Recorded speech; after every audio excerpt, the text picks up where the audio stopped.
Imeandikwa, jinsi gani kijana aisafishe njia yake? Kwa kutii akilifuata neno lako.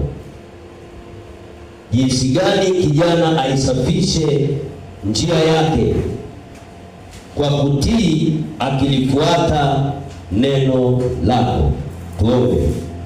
Mungu mtakatifu, asante kwa jinsi ya kipekee, nalitukuza jina lako kwa ajili ya neno hili ambalo tumelisoma tena asubuhi ya leo. Asante Roho Mtakatifu, utuongozaye, utufundishaye na utuelekezaye katika mambo mazuri. Utufundishe tena asubuhi ya leo, nami unitumie kama chombo kuyanena maneno yako kwa ujasiri, nisiongeze wala kupunguza kile ulikusudia kutuzidisha ndani yetu asubuhi ya leo. Asante kwa ajili ya neno lako. Ufungue masikio yetu ya rohoni ili tusikie kile ulichokusudia kutuzidisha asubuhi ya leo. Baba, ninakushukuru. Asante kwa ajili ya roho hizi ambazo zimeketi wakitamani kusikia kutoka kwako, katika jina la Yesu, amen.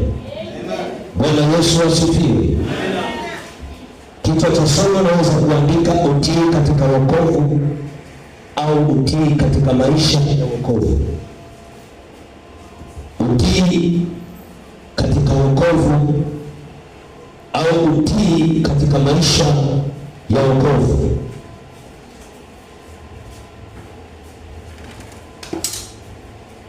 Kipengele A, andika watoto wa kuasi na watoto wa kutii. Watoto wa kuasi na watoto wa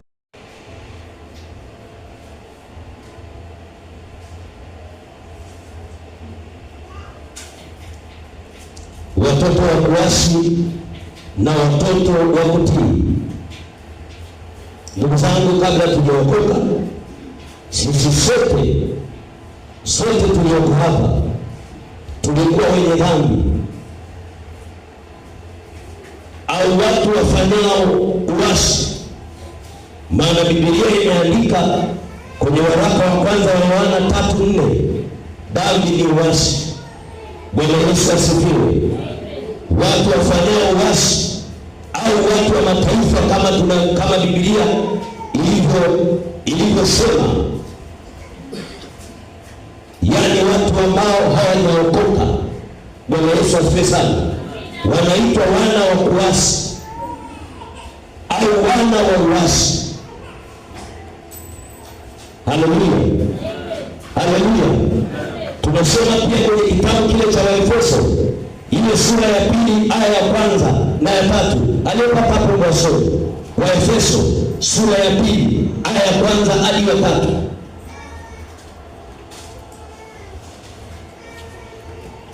Soma.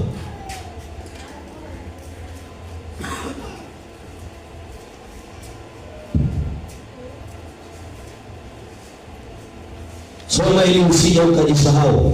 Waefeso sura ya 2 mstari wa 1 na wa 3 mpaka wa 3. Biblia inasema, ndio, nanyi mlikuwa wafu kwa sababu ya makosa na dhambi zenu, ndio, ambazo mliziendea zamani kwa kuifuata kawaida ya ulimwengu huu, ndio, na kwa kumfuata mfalme wa roho yule atendaye kazi sasa katika wana wa kuasi. Mstari wa 3, ndio, ambao zamani sisi sote nasi tulienenda katika yao.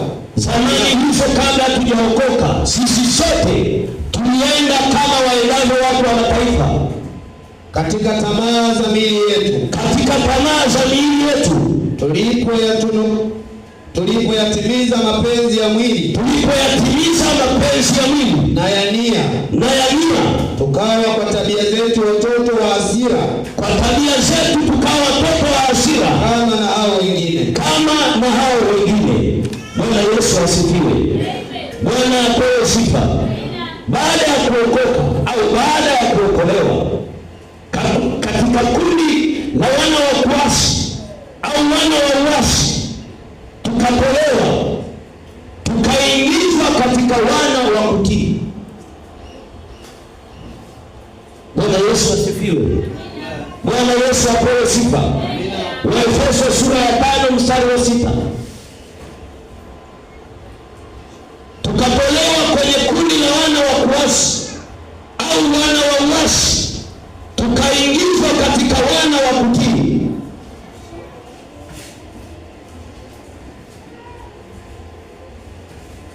Amina. Nitasoma kwa msaada wa Bwana. Ndio. Waefeso sura ya 5 mstari wa 6. Ndio.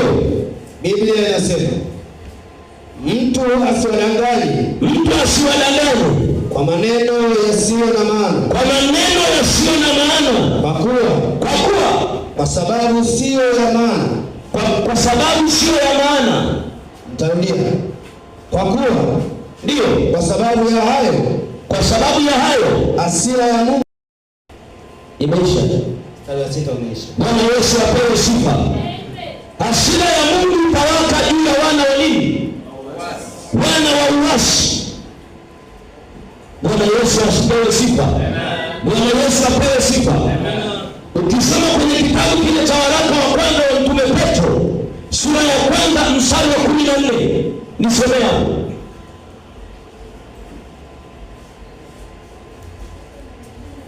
Petro wa kwanza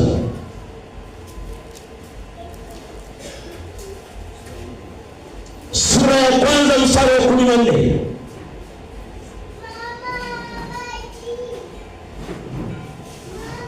Amina. Nitasoma kwa msaada wa Bwana. Ndio. Waraka wa Mtume Petro sura ya 1 mstari wa 14. Ndio. Biblia inasema, kama watoto wa kutii, msijifananishe na tamaa zenu, za kwanza za ujinga wenu, bali kama wewe aliyowaita alivyo mtakatifu, ninyi nanyi weni watakatifu katika mwenendo wenu wote. Ni neno la Bwana. Bwana Yesu apewe sifa. Uasi hautakiwi kutajwa tena katikati yetu. Bwana Yesu asifiwe sana. Bwana apewe sifa. Bwana Yesu asifiwe. Amen. Kabla tujaokoka, Biblia inatuambia tulikuwa kwenye kundi la wana wa uasi. Baada ya kuokolewa, baada ya kuokoka, sasa ni wana wa kutii. Maandiko yanasema uasi usionekane tena kwetu. Mtume Paulo, Mtume Petro anajaribu kutuambia kama watoto wa kutii, tusijifananishe tena.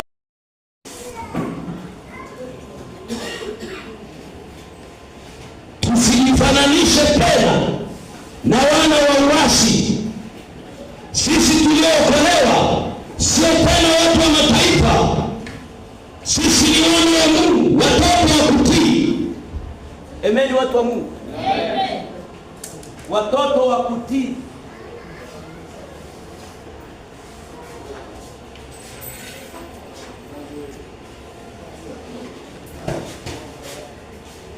Ukaidi, kiburi, mabaya ya aina yoyote hayatakiwi yatajwe kwetu. Bwana Yesu asifiwe sana. Bwana apewe sifa. Haleluya.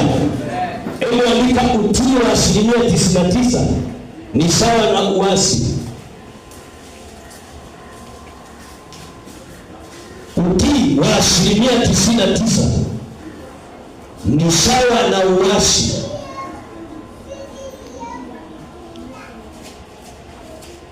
Utii wa 99%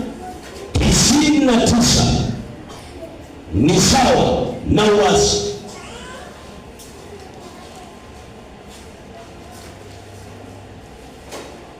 Utii wa 99% ni sawa tu na uasi.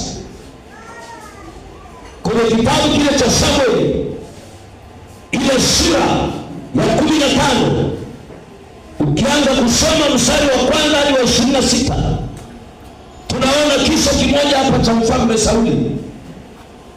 Wangapi wanamjua Sauli? Mfalme Sauli. Kwenye Biblia kuna masauli wengi, si ndio? Bwana Yesu asifiwe sana. Agano Jipya ndio Mtume Paulo lakini kuna Sauli ambaye ni mfalme wa wana wa Israeli. Unaposoma Biblia ni vizuri ukajaribu kutofautisha hivi vitu, usije ukachanganya.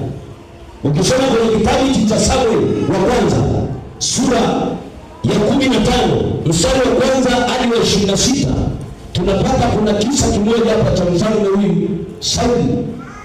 Mfalme nani? Sauli, sio Paulo. Ni mfalme Sauli, mfalme wa wana wa Israeli. Maandiko yanasema, utaenda kujisomea nyumbani, andika mstari wa kwanza hadi wa 26. Maandiko yanasema Mungu akamwagiza mfalme huyu Sauli, nenda nchi fulani, kateketeze kabisa kila mtu, kuanzia mkubwa mpaka anayenyonya. Bwana Yesu asifiwe sana. Mkubwa mpaka anayefanya nini? Mpaka anyonyaye. Uwe wote, usiache hata chembe, na wanyama wao wote teketeza, kuanzia kuku, ng'ombe mpaka makondoo, wote teketeza. Mungu anamwagiza Sauli, anamwambia nenda kawaue. Taifa lile lilimchukiza Mungu. Bwana Yesu asifiwe sana. Bwana apewe sifa. Sauli akatoka kwenda kufanya agizo ambalo Mungu amemwagiza. Alifanya vyema, si ndio watu wa Mungu? Amen. Alifanya vyema kufuata kulingana na agizo alilopewa. Alifanya vizuri. Tatizo lililotokea kwa mfalme huyu, akaenda kule akaanza kubagua baadhi ya watu. Akamwacha mfalme wa ile nchi aliyekuwa kwa visingizio kwamba hivi vitu nimeviacha ili nikamtolee Mungu dhabihu. Nikamtolee Mungu nini? Dhabihu. Nimeviacha hivi vitu ili nikamtolee Mungu dhabihu. Lakini kabla Mungu mwanzoni anamwambia nini? Mungu anamwambia nenda kwenye nchi ile, teketeza kila unachokiona, usiache hata unaye wa kuku. Kila unachokikuta wewe huwa, kuanzia mwanadamu mpaka mnyama. Kwa sababu alikuwa na mshikaji na ule mfalme Agabi, akasema wewe nitakupoza, wewe nitakuacha. Bwana Yesu apewe sifa. Bwana apewe sifa. Haleluya watu wa Mungu. Haleluya watu wa Mungu. Pamoja na kutii sehemu ya agizo la Mungu, alihesabiwa kuwa ni mtu asiyetii. Si ndio watu wa Mungu? Kwa sababu gani? Kwa sababu hakufanya kama Mungu alivyomwagiza. Si ndio? Kulitii agizo alifanya nini? Alitii agizo, lakini hakufanya kama Mungu alivyofanya, alivyomwagiza. Utii kwenye maisha ya wokovu wa asilimia chache ni sawasawa na kuasi. Utii wa asilimia 60, utii wa asilimia 70, utii wa asilimia 80, utii wa asilimia 99, ukaacha moja tu, wewe ni sawasawa na umeasi. Wewe ni sawasawa na nini? Umeasi. Kwa sababu huyu bwana alitii kwa asilimia 90 ngapi? Alitii kwa asilimia 99, lakini maandiko yanasema Mungu alikwenda kufuatilia